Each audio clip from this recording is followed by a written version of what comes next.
Hi అండి, నమస్తే. Welcome to read with Yashu. Sri Shiva Mahapuranam Rudra సంహితలో సృష్టికండ చదువుకుంటున్నామండి.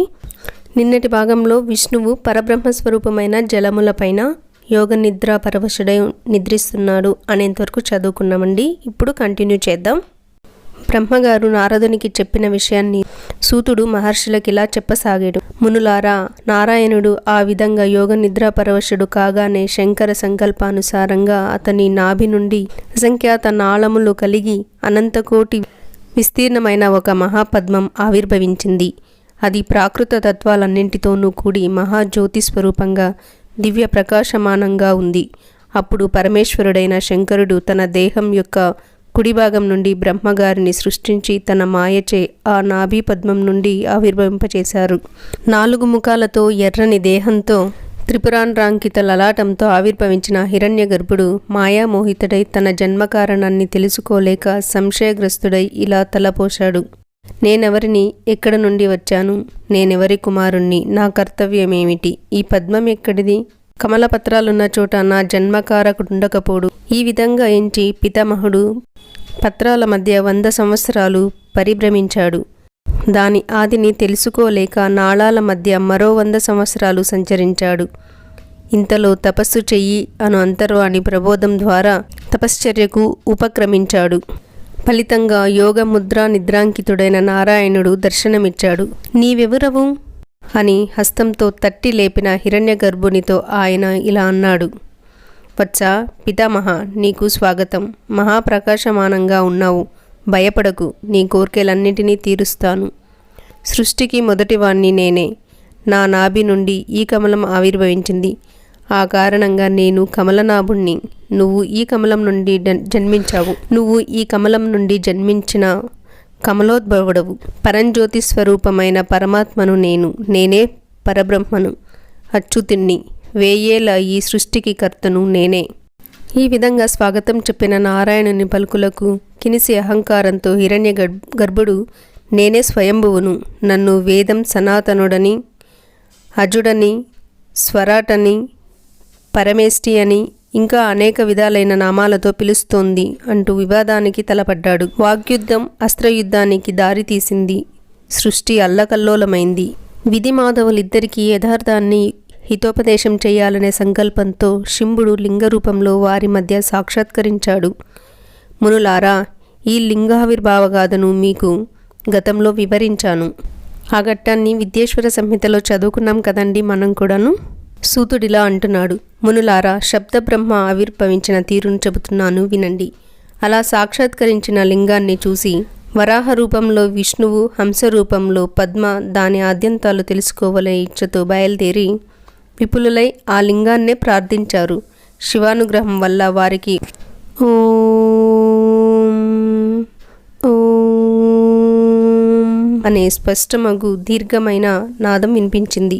దక్షిణ భాగాన మొదటి వర్ణమైన అకారం, ఉత్తరాన ఉకారం, మధ్యలో మకారం, అంతంలో ఓంకారం వినిపించాయి. అకారం సూర్యుడు, ఉకారం అగ్ని, మకారం చంద్రుడు. ఓంకారానికి పైన సచ్చిదానంద ఘనమైన పరబ్రహ్మతత్వం గోచరించింది. అకారం బ్రహ్మ, ఉకారం విష్ణు, మకారం కంఠమునందు నీలవర్ణము, ఇతరత్ర రక్తవర్ణము గల రుద్రుడు. అకారం సృష్టికర్త, ఉకారం మోహింపచేస్తుంది, మకారం అనుగ్రహాన్ని ఇస్తుంది.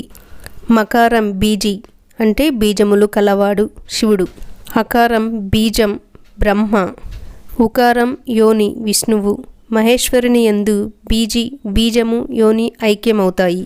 సృష్టి ప్రారంభంలో బీజి తన ఇచ్చచే తనను తాను విభజించుకొని అకార ఉకారాలతో కలిసి సువర్ణాండంగా అయింది. దాని లక్షణం అవిదితం. ఆ దివ్యమైన అండం నీటిలో 1000 సంవత్సరాలు ఉండి ఈశ్వర సంకల్పం చేత 2 ముక్కలై పైభాగం అంటే కపాలం, ద్యులోకం, కిందనున్న సగభాగం శబ్దస్పర్శ రూప రసగంధాదులతో కూడిన పృథ్వీ అయింది. ఆ అండం నుండే 4 ముఖాలు గల బ్రహ్మ జన్మించాడు. కకారం ఆయన సంజ్ఞ. ఆయన సమస్త లోకాలను సృష్టించాడు. ఆ విధంగా ప్రభువైన మహేశ్వరుడు 3 రూపాలను ధరించాడు. ఓంకారం పరమేశ్వరుని నిర్దేశిస్తున్నదని యజుర్వేదం అంటోంది. ఋగ్వేద సామవేద మంత్రాలు కూడా ఈ ప్రతిపాదనను అంగీకరించాయి. ఇంతలో బ్రహ్మ విష్ణువులిరువురు 5 ముఖాలు 10 భుజాలు గల పరమేశ్వర రూపాన్ని చూచారు. నాదరూపుడైన ఈశ్వరుడు తన తత్వాన్ని తానే ప్రకటించాడు. మునులారా, ఆ స్వరూపాన్ని వివరిస్తాను, వినండి. అకారం పరమేశ్వరుని శిరస్సు, ఆకారం లలాటమును, ఇకారం కుడి కన్ను, ఈకారం ఎడమ కన్ను, ఉకారం కుడి చెవి, ఊకారం ఎడమ చెవి, రుకారం కుడి చెక్కిలి, రూకారం ఎడమ చెక్కిలి, లూకారాలు నాసారంధ్రాలు, ఏకారం పై పెదవి, ఐకారం కింది పెదవి, ఓకారం మరియు ఔకారం దంత పంక్తిద్వయం, అహ ఇవి తాలుస్థానాలు. కావర్గులోని 5 అక్షరాలు 5 కుడి చేతులు, చావర్గులోని 5 అక్షరాలు ఎడమ చేతులు, తావర్గులోని అక్షరాలకు 10 పాదముల వేళ్ళు, పకారం ఉదరం, ఫకారం కుడి పార్శ్వం, బకారం ఎడమ పార్శ్వం, భకారం స్కందం, మకారం హృదయం, యకారం మొదలు సకారం వరకు 7 అక్షరాలు సప్తధాతువులు, హకారం నాభి, క్షకారం ఘ్రాణేంద్రియం.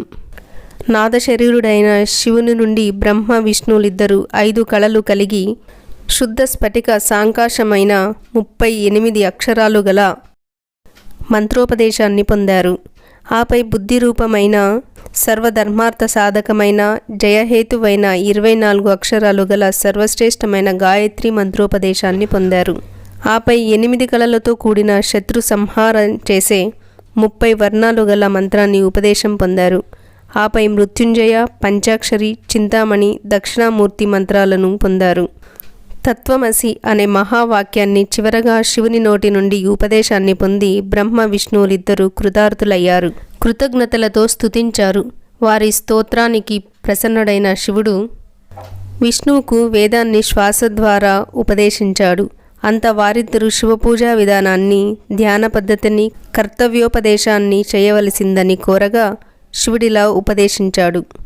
కుమారులారా, ఇప్పుడు ఆవిర్భవించిన లింగానికి ప్రతిరూపంగా ప్రయత్నపూర్వకంగా లింగాన్ని నిర్మించి లింగ పూజ చెయ్యండి. నిర్గుణ పరబ్రహ్మను నేనే.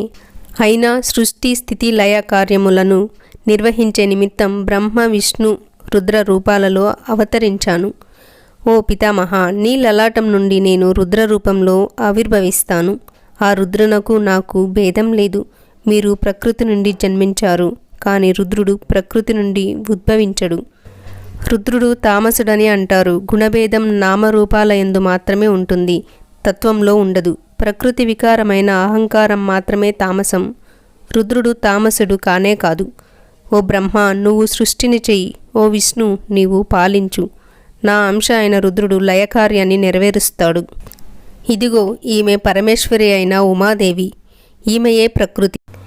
ఈమె నుండి ఒక శక్తి ఉద్భవించి వాగ్దేవి నామంతో బ్రహ్మకు సృష్టి కార్యంలో సహాయకారి కాగలదు. అలాగే మరొక శక్తి లక్ష్మీ రూపంలో విష్ణువుకు సహాయకారి కాగలదు. మరొక శక్తి కాళి అను నామంతో రుద్రునికి తోడుగా ఉంటుంది. ఇంతటితో ఇవాళ ఆపేద్దామండి. రేపు కంటిన్యూ చేద్దాం. సర్వం ఉమామహేశ్వర పాదార్పణమస్తు. ఇవాళ జనరల్ నాలెడ్జ్ క్వశ్చన్లో పొడుపు కదా, బెత్తడు ఉంటుంది కానీ దీని పొట్ట నిండా ముత్యాలే. ఏంటది, ఎవరది? ఆన్సర్ తెలిస్తే కమెంట్ బాక్స్లో కామెంట్ చేయండి, లేకుంటే రేపటి వరకు వెయిట్ చేయండి. నిన్నటి ఈ క్వశ్చన్కి ఆన్సర్ కాలం.